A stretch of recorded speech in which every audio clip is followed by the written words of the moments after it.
This video is just to show that the door installed by Mr. Schumacher in 2012 is not to the quality or standards that he assured he could provide.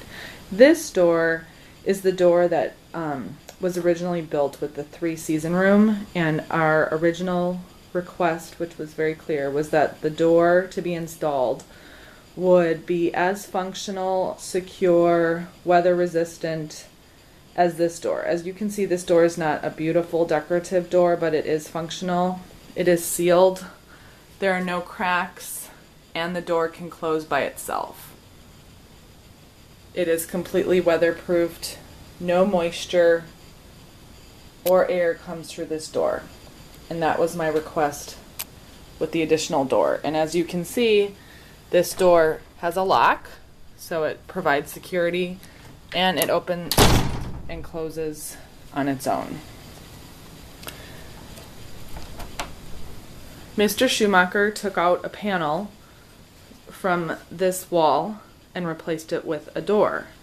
The door is more narrow than this door, and so when we got a quote from Schrader Brothers, they would need to order a custom-built door that was more narrow. But Mr. Schumacher assured us that by purchasing a door that he could cut down from Menards, which was considerably cheaper, it would still have, he said, it would still have the integrity and durability of a custom door. And so because he spoke very highly of himself, I trusted his word. Here are a few problems with the door. The hydraulic closer is installed in such a way that the door cannot open fully. Second, the threshold, I had to purchase, which was $40, the paint myself, and finish the project of painting the trim and the threshold. He did not even do that. As you can see, there is sloppy caulk everywhere, which he says he only put on as an extra because there were gaps.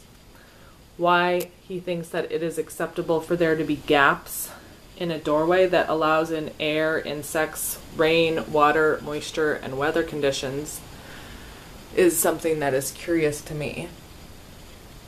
As you can see, the caulking is not very complete. It just ends right here and doesn't continue on, and it's sloppy. Also, the trim job on the door, the cutting, was very haphazard. And, as you can clearly see here, light still comes in through the door and moisture. That is outside elements being able to come in through the door. The other problem with this door is that it does not even open to a 90-degree angle. This is as far as the door opens. As you can see, that's where it hits. I'm trying to push it further, but it cannot go any further. That is as far as the door opens. I'm just trying to get the angle here for you. It's about a 60-degree angle. It will not go to 90 degrees. And that is also demonstrated in the picture. Secondly, when just trying to close the door, it does not close or latch on its own. Again, major gaps.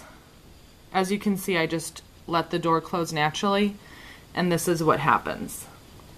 So then I have to pull the door. Sometimes it latches once I pull it, but often it will not. And so I have to make sure that it is latched. Another huge concern, as you can see, is that the handle was installed on the side right here, and it actually overlaps the lip of the door, so it isn't even fully on a flat surface. Finally, the door itself flexes.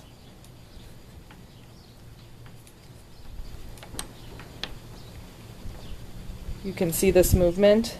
The actual door flexes because Mr. Schumacher compromised the integrity of the door by cutting it down thinner than it should have been.